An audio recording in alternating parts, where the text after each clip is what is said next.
नमस्कार। हम अक्सर सुनते हैं योगः कर्मसु कौशलम। ये भगवत गीता से लिया गया है। इसकी बहुत सुंदर चर्चा है। इस श्लोक को एक बार पूरा जान लेते हैं।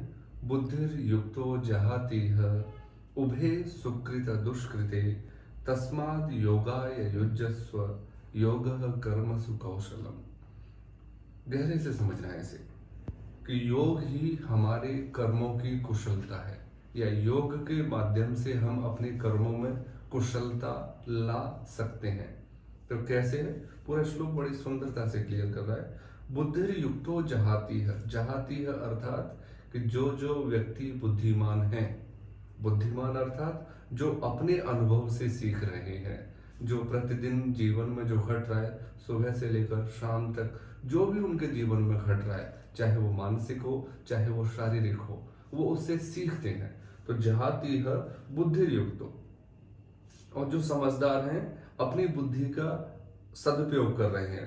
उभे सुकृत दुष्कृते, वो दोनों ही चीजों में बिल्कुल रिलैक्स हो जाते हैं कि क्या सही है क्या गलत है, क्या करने से पाप लगेगा क्या करने से पुण्य लगेगा, इस सब से मुक्त हो जाते हैं। इसको थोड़ा और सरलता से समझने के लिए हम अंदाज लगा सकते हैं कि जैसे सूरज का उगना कितना आवश्यक है, परंतु वही एक चोर से पूछा जाए, एक रात्रि को जिसको सूरज की रोशनी से नुकसान होता होगा उससे पूछा जाए, उल्लू से पूछा जाए, उसके लिए कितना विनाशकारी है। तो यहाँ समझना है कि जो कार्य हम कर रहे हैं वो किसी न किसी रूप में किसी न किसी व्यक्ति के लिए नेगेटिव होगा, परंतु उस सुख दुख के चक्कर में पड़ने के बाद हमारे अंदर जो अंतर्द्वंद पैदा होता है उसका समाधान क्या है। तो भगवत गीता बहुत सरलता से हमारे बहुत सारे प्रश्नों का समाधान करती है, जिसमें आज यहाँ सीखने को मिल रहा है कि बुद्धिमान व्यक्ति अपने अनुभव से सीखता हुआ सुख और दुख, लाभ और हानि, क्या करना चाहिए क्या नहीं करना चाहिए, इस सब से पार चला जाता है।